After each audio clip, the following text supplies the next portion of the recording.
آلہ وأصحابہ أجمعین۔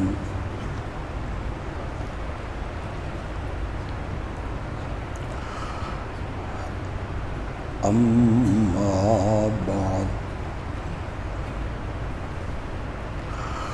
فقال النبي صلى الله عليه وسلم: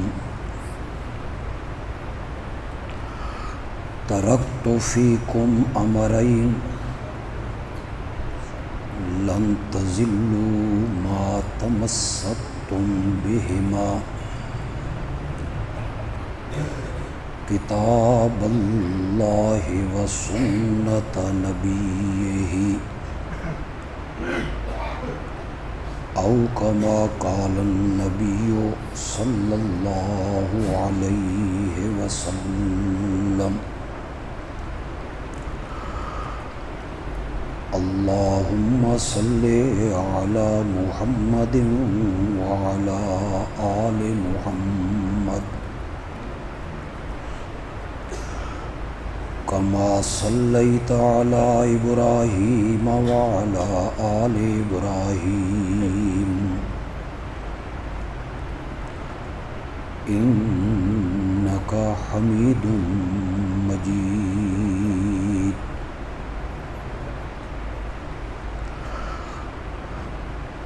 اللہم بارک علی محمد وعلی آل محمد کما بارکت علی ابراہیم وعلی آل ابراہیم انک حمید مجید۔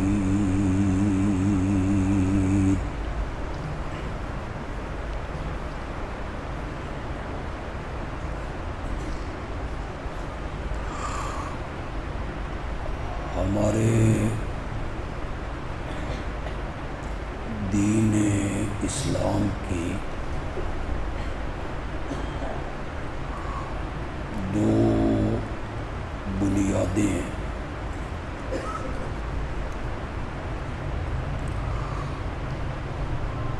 ایک بنیاد کا نام ہے کتاب اللہ،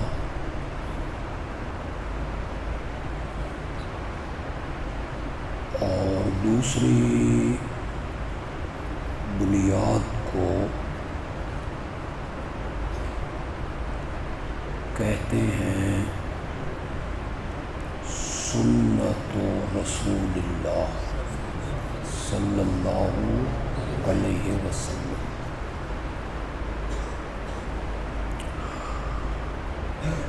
ہمارے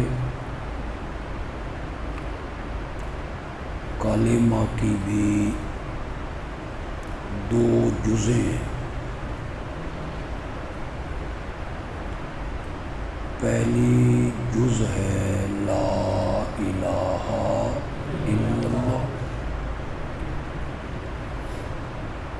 اور دوسری جز ہے محمد الرسول اللہ۔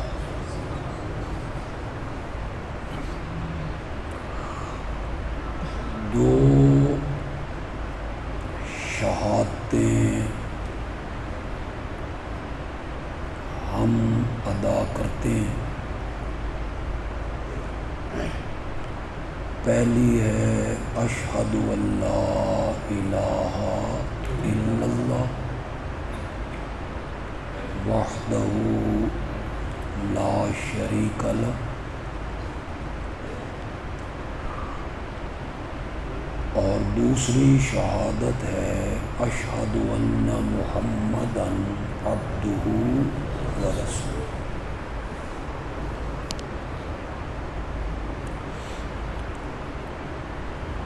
کتاب اللہ میں اور سنت رسول اللہ میں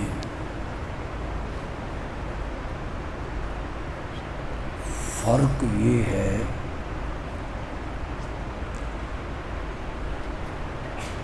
کہ قرآن وہی ہے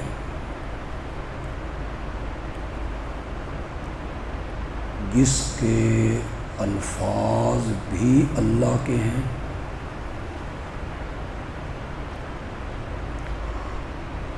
اور قیامت کی صبح تک اس میں تغیر و تبدل و تحریف نہیں ہو سکتی۔ اس کو وہی مطلوب بھی کہتے ہیں، یعنی ایسی وحی جس کی تلاوت ہوتی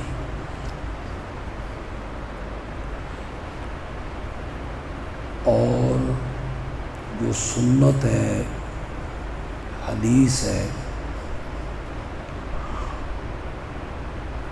وہ مفہوم اللہ کی طرف سے ہوتا ہے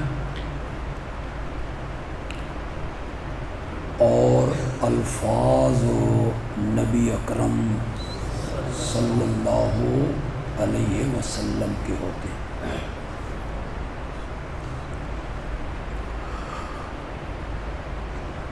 اس کی حفاظت کی ذمہ داری تو رب نے نہیں لی، لیکن اسباب ایسے پیدا کیے، مثلاً ایسے علماء آئے جنہوں نے ایک ایک راوی کا ڈیٹا محفوظ کیا،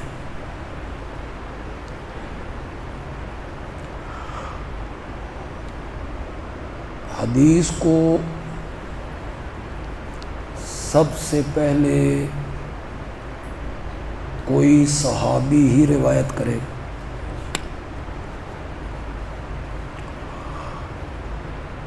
اس نے اپنے شاگردوں کو بتایا، اس نے اپنے شاگردوں کو بتایا، اس نے اپنے شاگردوں کو بتایا۔ اس کو ہم سند کہتے ہیں، سند۔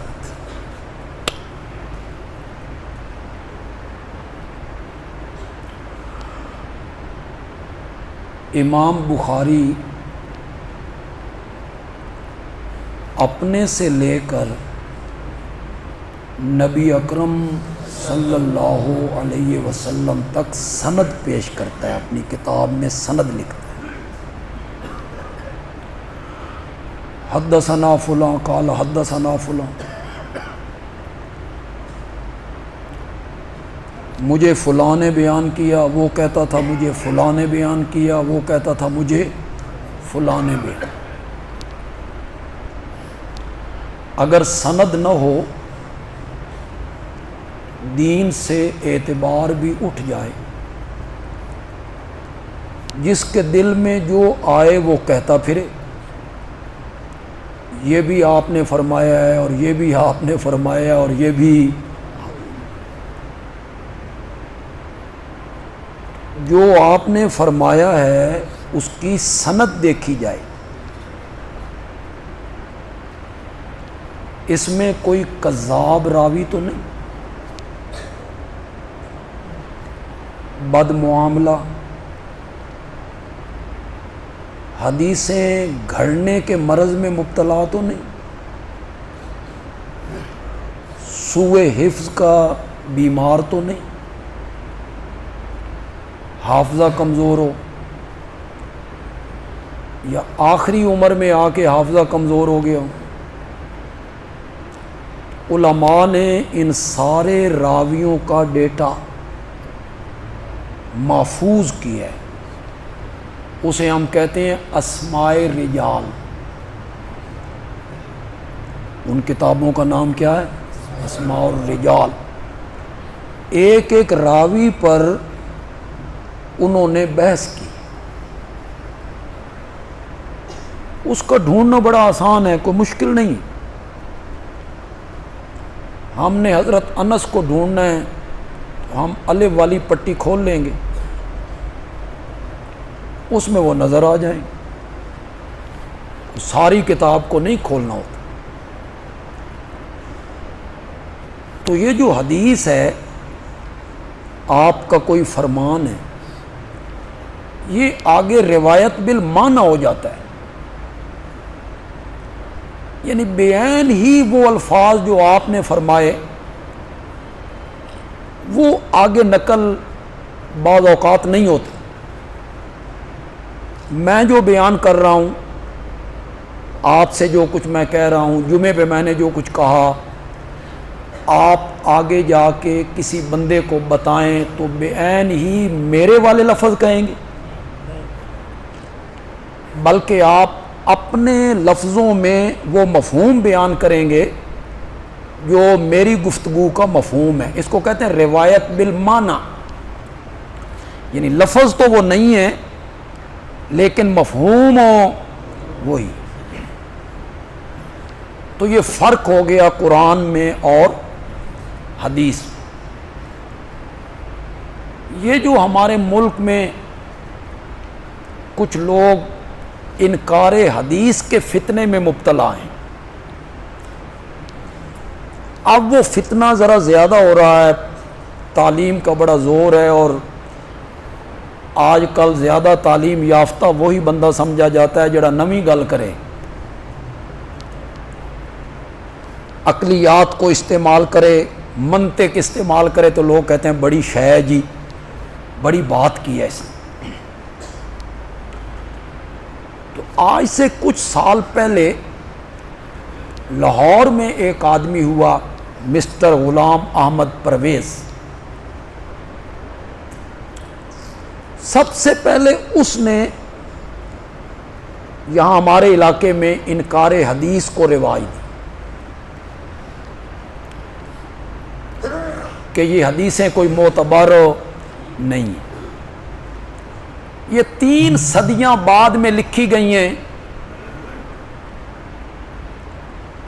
اور محدثین کے دل میں جو آیا وہ لکھتے چلے گئے۔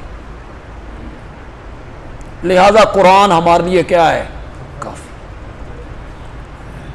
نعرہ بڑا خوش نما ہے، بظاہر آپ دیکھیں تو نعرہ بڑا خوش نما ہے کہ قرآن ہمارے لیے کافی۔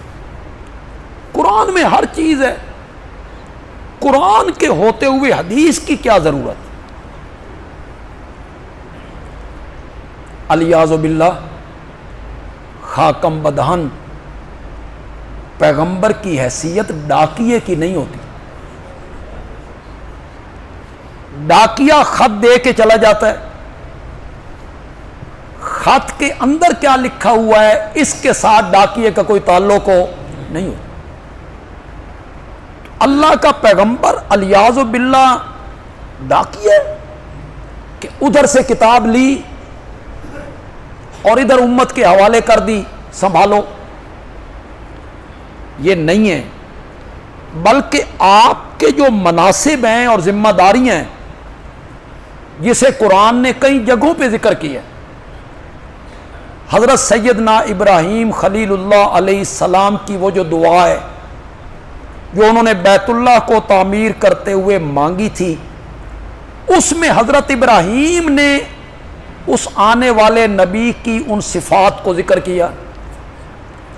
پھر سورت آل عمران میں اللہ نے لوگوں کو احسان جتلایا کہ میں نے تم پر بڑا احسان کیا ہے کہ محمد جیسا نبی عطا کیا صلی اللہ علیہ وسلم۔ لقد من اللہ علی المؤمنین اذ بعث فیہم رسولا من انفسہم، اللہ نے مومنوں پر احسان کیا ہے۔ اس سے پہلی آیتوں میں کچھ منافقین کا ذکر ہے جنہوں نے مال غنیمت کی ایک چادر گم ہو جانے پر آپ پر الزام لگا دیا تھا کہ الیاذ باللہ وہ چادر آپ نے ایک طرف کر لی ہے، جس کو قرآن نے کہا ما کان لنبی ان یغل، کسی نبی کو لائق نہیں کہ وہ خیانت کرے. تم کیسا الزام لگا رہے ہو اللہ کے نبی پر؟ یہ کلمہ پڑھتے تھے، یہ میرے آقا کے پیچھے نمازیں پڑھتے تھے، اور الزام خیانت کا کن پہ لگا رہے ہیں؟ اس شخصیت پہ جس کا لقب ہی امین ہے. ہجرت کی رات وہ کفار کی امانتیں حضرت سیدنا علی ابن ابی طالب رضی اللہ تعالیٰ عنہ کے سپرد کرتے ہیں کہ یہ لوگ جو تلواریں لیے کھڑے ہیں نا میرے قتل کے لیے، ان کی امانتیں میرے پاس ہیں، یہ صبح واپس کر کے تم بھی مدینے آ جانا.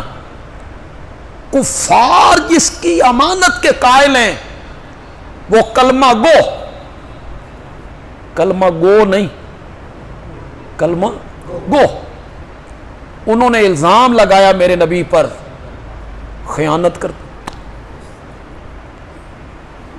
تو یہ جو اچھے لوگ ہوتے ہیں، اچھے علماء، اچھے مدرسین، جماعتوں کے اچھے رہنما، ویلفیئر سوسائٹیوں کے اچھے صدر، امانت دیانت سے کام کرنے والے، ان کے خلاف بھی لوگ الزام تراشی کریں نا، انہیں گھبرانا نہیں چاہیے.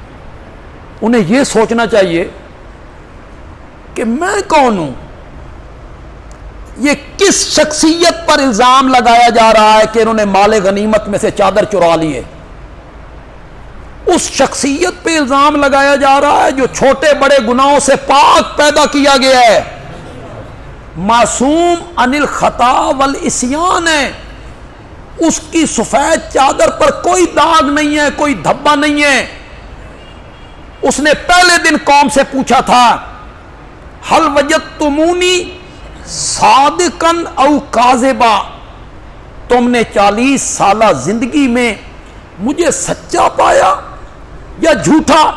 تو قوم کو لوگ کہتے ہیں جربنا لک مرارا ما رأینا فیک الا صدقا. آمنہ کے جائے ہم نے بارہا تیرا تجربہ کیا ہے، ہم نے تجھے ہمیشہ سچا ہی پایا. اس کے مقابلے میں کون ہوں؟ اس کے مقابلے میں آج کا کوئی عالم کیا ہے؟ تو یہ کچھ گھٹیا ذہنیت کے لوگوں کی عادت ہوتی ہے، اچھے بندوں کے خلاف پروپیگنڈا کرنا، الزام لگانا. جب نبوت کو نہیں چھوڑا گیا تو ان اچھے لوگوں کو اس طرف توجہ نہیں کرنی چاہیے. امانت دیانت اس کو ملحوظ خاطر رکھنا چاہیے. تو پچھلی آیتوں میں اس کا ذکر تھا کہ وہ کلمہ گو کہتے ہیں، انہوں نے تو ایک چادر چرا لی ہے. آگے اللہ نے فرمایا پاگلو میرے نبی پر الزام لگاتے ہو، تمہیں تو شکر ادا کرنا چاہیے تھا کہ اتنا عظیم الشان پیغمبر تمہیں عطا کیا. لقد من اللہ علی المؤمنین اذ بعث فیہم رسولا من انفسہم. وہ جو حضرت ابراہیم علیہ السلام نے دعا مانگی تھی، اس دعا میں 4 منصب ذکر کیے انہوں نے میرے پیارے پیغمبر کے. کتنے؟ 4 ذمہ داریاں ذکر کی تھیں. اکثر لوگوں کو یاد ہوگی، میں پڑھتا ہوں آپ میرے ساتھ پڑھیں. ربنا وبعث فیہم رسولا منہم. مولا یہ مکان تیرا گھر سادہ سا ایک کوٹھا ہم نے بنایا ہے، لیکن مولا مکان تو اچھے لگتے ہیں مکینوں سے، اور گھر اچھے لگتے ہیں آباد کرنے والوں سے. گھر میں نے بنا دیا ہے، آباد کرنے والا محمد تو بھیج دے صلی اللہ علیہ وسلم. آگے ان کے منصب ذکر کیے. یتلو علیہم آیاتک، پہلا منصب، وہ لوگوں کے سامنے تیری آیتیں تلاوت کرے. یہ ہو گیا تلاوت، پڑھنا. وَيُعَلِّمُهُمُ الْكِتَابَ وَالْحِكْمَةَ، انہیں کتاب کی تعلیم دے.